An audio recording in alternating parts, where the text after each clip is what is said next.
We have seen what is the electric field due to an infinite sheet. Let this sheet has a surface charge density of sigma. Then you know sigma by 2 epsilon 0, if this is the sheet with positive charge, because of this sheet, electric field near its surface is equal to this.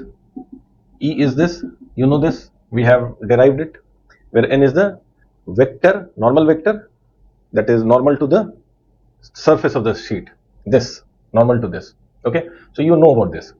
And in case of parallel plate capacitor, you know, we bring another sheet near to this surface. Let this sheet contain charge q. Obviously, this is also q, this is q, this is minus q.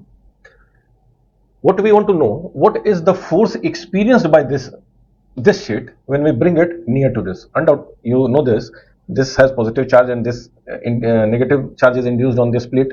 Obviously, there will be some force of attraction. So what is that? This is this, and you know force is basically E into Q. If the charge is Q, it is E into Q.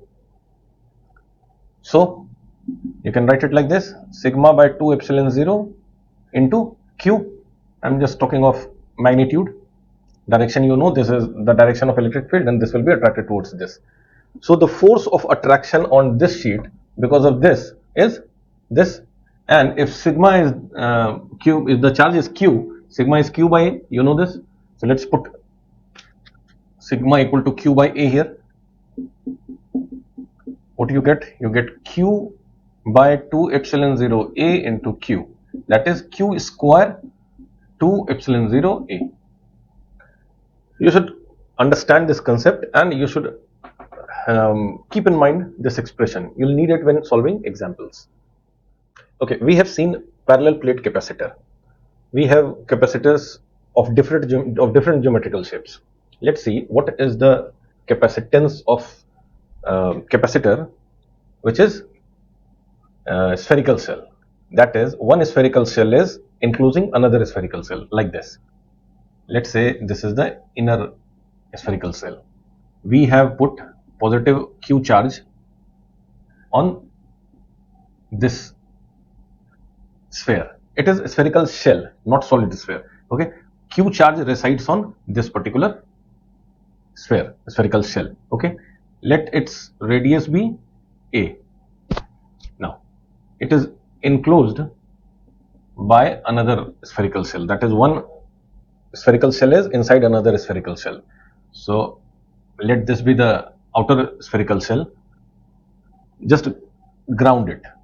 So because of this positive charge, minus charge will be induced in this, on the surface of this sphere, inside surface, not outside surface. And since this is q, this will be minus q. Let the radius of this shell be not r, we have used a, so we'll use b. Okay, we have to find the capacitance of this particular type of capacitor. How to do so? Let us take a Gaussian surface, this one, which has a radius of r. Okay, what will be the electric field? You know, electric field will be at a distance, this will be 1 by 4 pi epsilon 0. The charge is q by r square. This you know. Now, let the voltage on this surface be VB, B denoting this radius, and on this be VA. So VB minus VA, the potential difference between the two, this is equal to what? E into dr. If we take a small, a gap of dr, so voltage gap between the, okay, let me take it this way. Let me start from scratch so that you get it in a better way. If we take if we move a charge from here to here, work done will be, that is potential, this will be EDR. Okay, so our complete potential, that is VB minus VA, that is moving from this surface to this surface, will be VB minus VA, that is E, which is 1 by 4 pi epsilon 0 q by r square dr, minus, it is minus of EDR. The relation is E is minus dV by dr. So this is from A to B. Okay. Now you get, we have taken a Gaussian surface of radius r. Electric field at this point will be this. Then moving it by small distance dr will be E into dr, and dV is minus E dr. So from here to here, the potential difference between this will be minus of this to this. Clear? Now let's calculate it. VB minus VA. Let's VB minus VA is equal to, what is the value? You know, this is r minus 2. So it will be minus 1 by r. So minus, I am minus plus. So it will be 1 minus 1 by 4 pi epsilon 0. Q will also be out of this. This will be 1 by r A to B. Okay. Now, what is VB? What is VB? We have grounded it. Therefore, VB is equal to 0. The meaning of grounding means VB is 0. So what we get is minus VA. So we just reverse it. We'll put minus here. So minus Q by 4 pi epsilon 0. This will be 1 by B minus 1 by A. And if you take minus inside it, it will be Q by 4 pi epsilon 0, 1 by A minus 1 by B. So our potential is this. Potential difference between these two.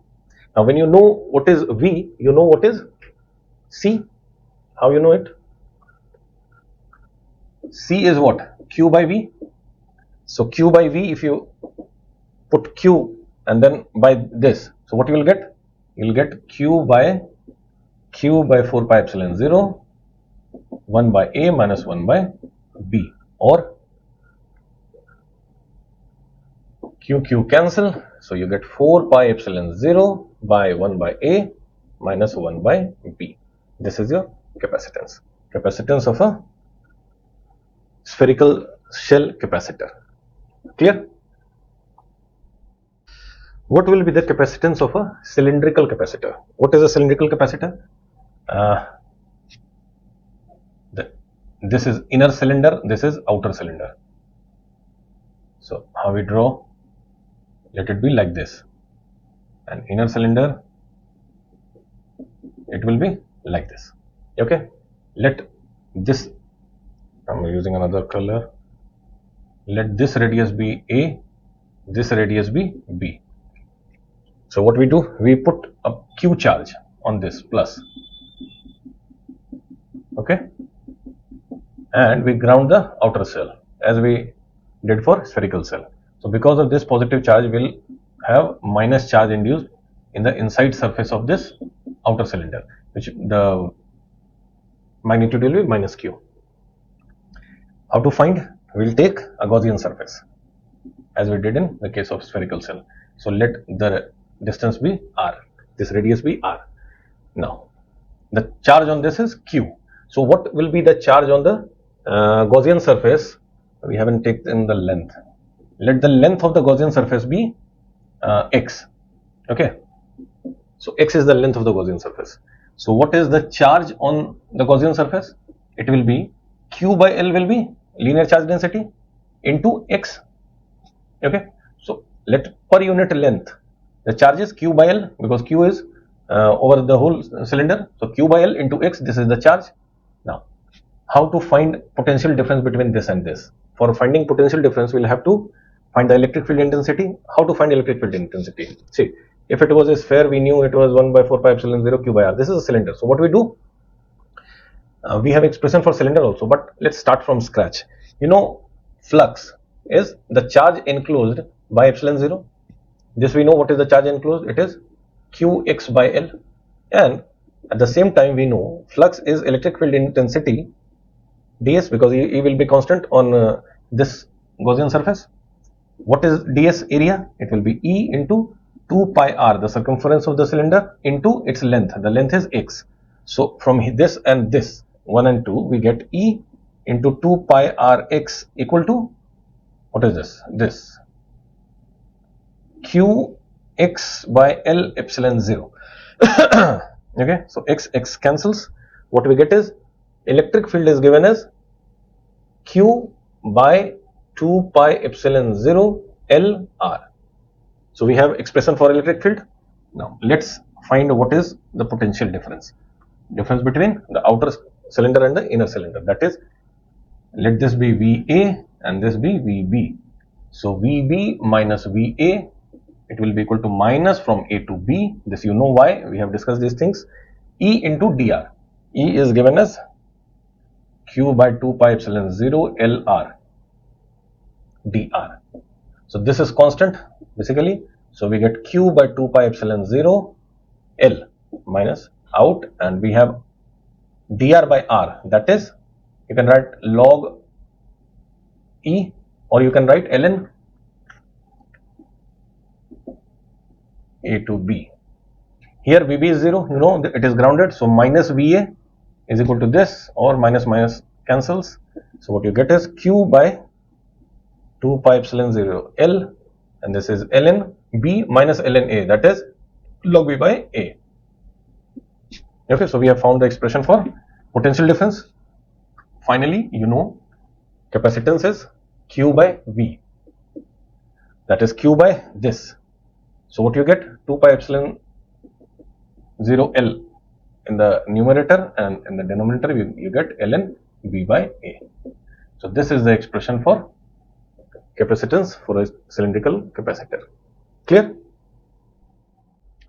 What is the energy stored in a parallel plate capacitor? This is our topic.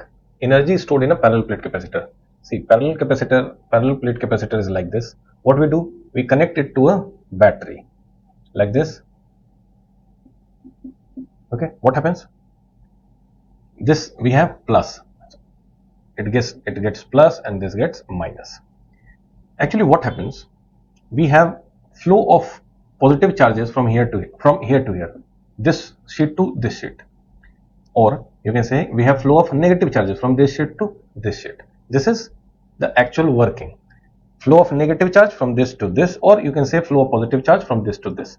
That is Q charge starting from 0 to Q. We have build-up of charge from 0 to Q by connecting it to a battery. Okay, 0 to Q, and then if you disconnect the battery, that Q charge is stored. We use it in our circuit, that is stored charge. So what the work done in building up this Q charge, let's say on the positive plate, is, and when after that you disconnect, so that will be the energy stored in this. We do certain work in building up charge from 0 to Q here, and then it is disconnected. So the work done in building up charge from 0 to Q will be the charge stored in this capacitor. Let's say the electric field is E. Let's take dq, a small charge. So what is the work done in taking dq charge from here to here? It will be, if the potential difference is V into dq, you know it is V into Q. Why? Because potential has been defined as the amount of work done by a unit positive charge in bringing that unit positive charge from infinity to a point in an electric field. And so for a charge of dq, it will be V into dq. This is for unit, this is for dq, so V into dq. But what is V here? V, you know, C is given as Q by V. So V is Q by C. If C is the capacitance of this parallel plate capacitor, we can write V as Q by C. C is a constant, you cannot build up charge more than that. So Q by C dq, this is the work done in bringing a dq charge from this plate to this plate. So work done in bringing 0 to Q charge will be integration of this 0 to Q, Q by C dq. What this will be? Q square by 2. So what we get is, this work done, we represent it as energy. Now it is stored as energy. This will be half Q square by 2 by C. Okay, Q square by 2 C. This is the stored energy in this. You can use this expression, Q by V is C. So you can put it here, Q square will be half C square V square by C. That is, if you know the voltage, you know it will be equal to half C V square, or you can use different variables. You know the relations between them. So basically this is used and this is used. half CV square. So the energy stored in a parallel plate capacitor is half CV square or half Q square by C. Okay. Now from here we can find energy stored in a parallel plate capacitor per unit volume. See, you know what is C? C is epsilon 0 A by D for parallel plate capacitor, and you know what is V. V is given as E into, if the gap between the two plates is D, then electric field into D. What if we put it here? Let's put it here. So U is given as half, C is epsilon 0 A by D, okay, and then V square, that is E square D square. So D cancels. What you get here? AD. A into D is what? Area into D is the volume.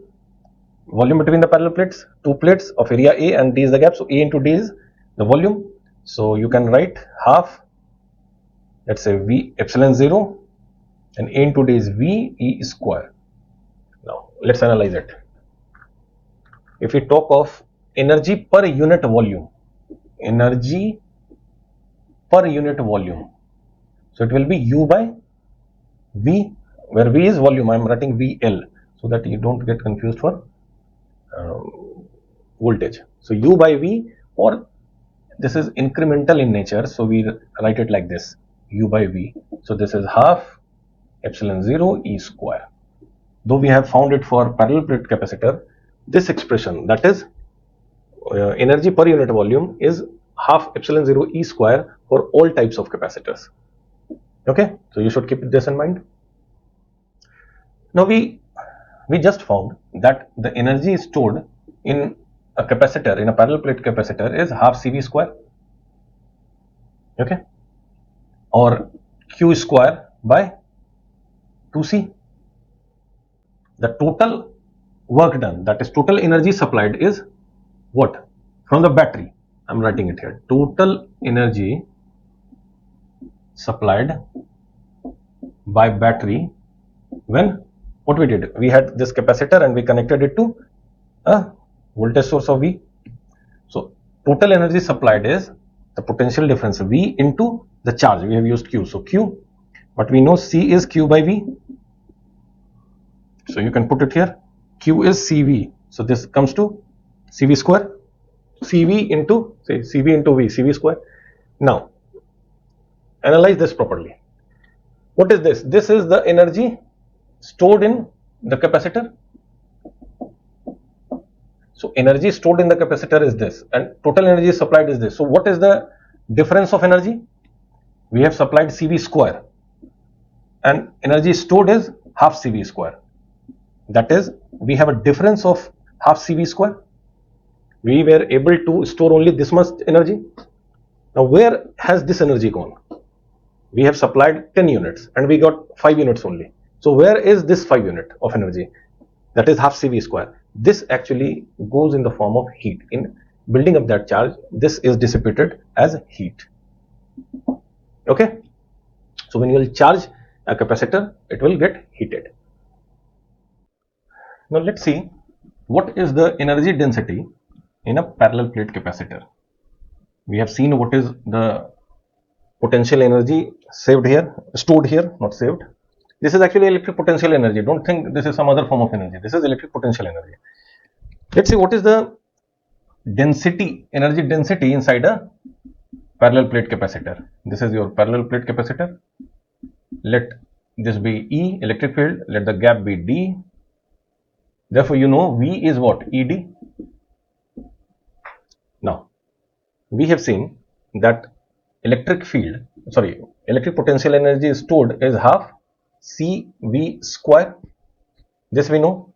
And V is this and C is what? For parallel plate capacitor, epsilon 0 A by D, where A is the area of the sheet and D is the gap. So if we put these two values, half C, let's put here, epsilon 0 A by D, and V square is A square D square. So what we get is, see, A into D, that is half epsilon 0 E square AD. But what is AD? Area into this D. It is the volume between these two parallel plates. So from here what we get is U by V, that is energy, potential energy per unit volume, can be written as half epsilon 0 E square. Okay, now we have derived this for parallel plate capacitor, but it is true for all capacitors. The energy density is this, so we write it like this: du by dv, that is gradient, as gradient. So du by dv is half epsilon 0 E square, that is energy density, energy per unit volume. Now from here, let's find the potential energy of a spherical capacitor. When we have one spherical shell only, we have one spherical shell and we have charged it to plus Q. Okay, so this is the charge on this capacitor. Let's set its radius be r. Let its radius be r. How to find what is the potential energy possessed by this? See, the potential energy will be between this surface and earth. So what we do, we take a radius of, let's say, small r, and if we take a gap of dr, what we do, the volume of this spherical shell with thickness dr will be, we know the area of sphere is 4 pi r square, so it will be 4 pi r square dr. This will be volume, and we have just seen that du by dv is equal to half epsilon 0 E square. What is E at r? Electric field intensity at r due to a spherical shell, we know it is half epsilon 0 out. E will be 1 by 4 pi epsilon 0, the charge Q by r square. This we know, so this square of this. Okay, and we have dv equal to this, so du will be equal to half epsilon 0. This will be 1 by 4 pi epsilon 0 square Q square by r to the power 4. This is E square into dv. dv is this 4 pi r square dr. Okay, so what we'll get, r square cancels, this is r square.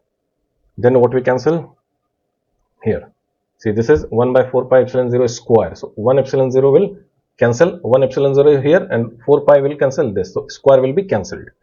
So finally what we get du as half 1 by 4 pi epsilon 0, and then you have Q square by r square dr. This is the energy possessed by this spherical shell, that is of radius small r with thickness dr. We have to find the potential energy of this, so we'll integrate it from this point r to infinity.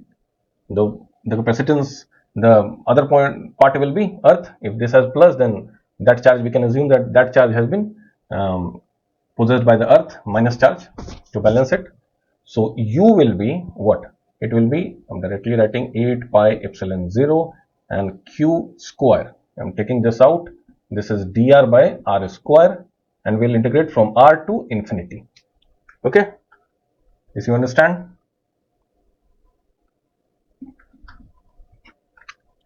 This is minus of 1 by r. So this is Q square by 8 pi epsilon 0. This will be minus 1 by r to infinity. This will be 0 minus minus plus, so 1 by r. So what we finally get is potential energy will be Q square by 8 pi epsilon 0, and this will be r.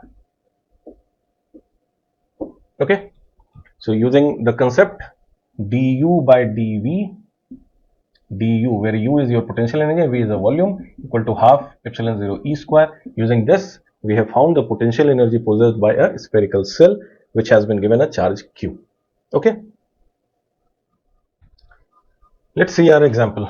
Although I have discussed this as concept when I was discussing potential energy stored in a capacitor, let's see it as an example, and with this we'll move to another a bit complicated example.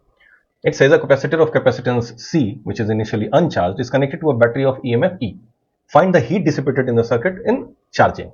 That is, what it essentially means is that we have a capacitor of capacitance C.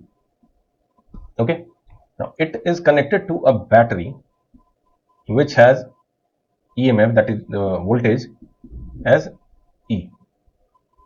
So it says what is the heat dissipated in the circuit. Clear?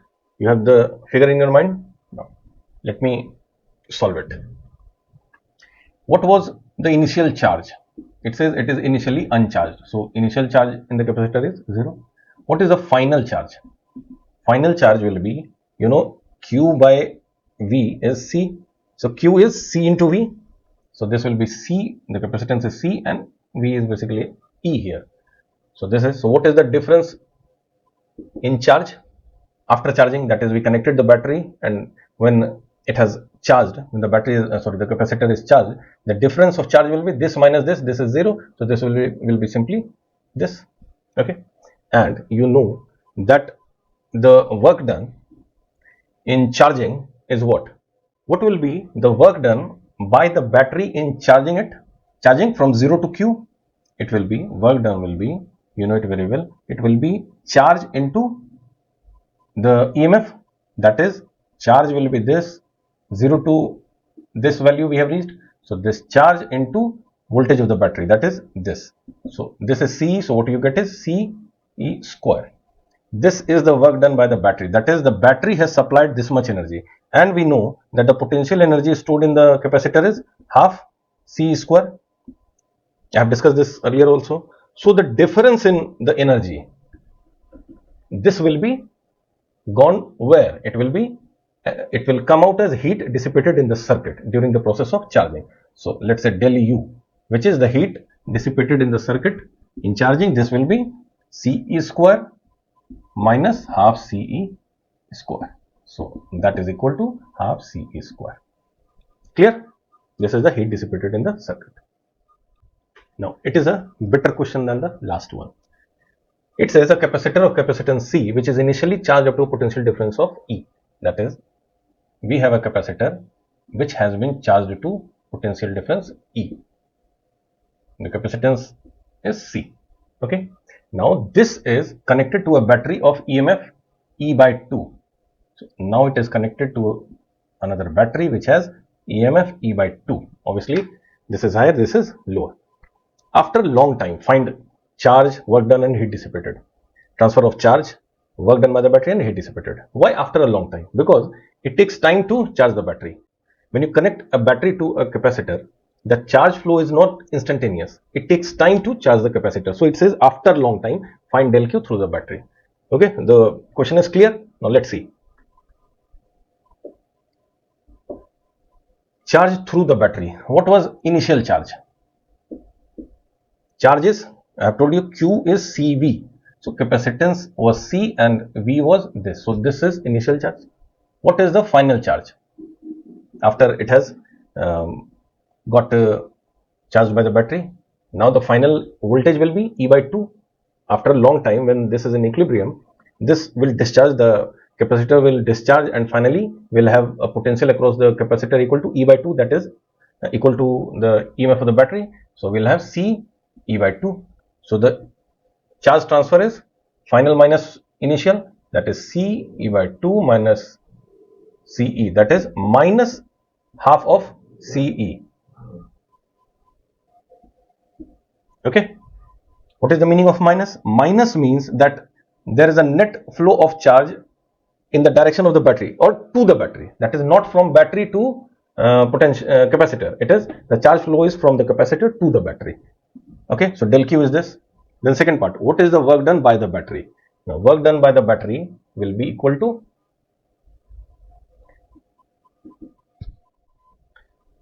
this del Q into its put EMF, that is this charge into voltage, Q into V, that is the work done. So this is minus half C E into this is E by 2. So what you get is, okay, I am writing it here, del Q is minus half CE and work done will be minus 1 by 4 CE square. Why minus? Because the flow of charge is from capacitor to battery, not from battery to capacitor. That is reverse work has been done. Work has been done by the capacitor. Okay, so this is work done by the battery. And what is the heat dissipated? Finally, we want to know what is the heat dissipated. I'm writing it here. Work done by the battery is minus 1 by 4 CE square. We know that work done is equal to heat dissipated and change in potential energy. So we have to find this. We know this. This is this much. What is del U? Del U is half final. That is, this is the final voltage, half CV square minus half CE square. So what do we get? We get, say, it will be 1 by 4. So 1 by 8 CE square minus half CE square. Okay.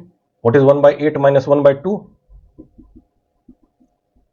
4 minus, sorry, 1 minus 4, that is minus 3 by 8, minus 3 by 8. So it is minus 3 by 8 CE square. So del U is this.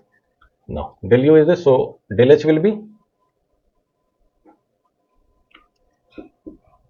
heat dissipated will be this, that is minus 1 by 4 CE square minus this. So minus minus plus 3 by 8 CE square. What is 3 by 8 minus 1 by 4 or 2 by 8? So it comes to 1 by 8. So you get 1 by 8 CE square. So this is the heat dissipated in the circuit when we connect a capacitor initially charged up to a potential difference of E to a battery which has EMF of E by 2. Okay.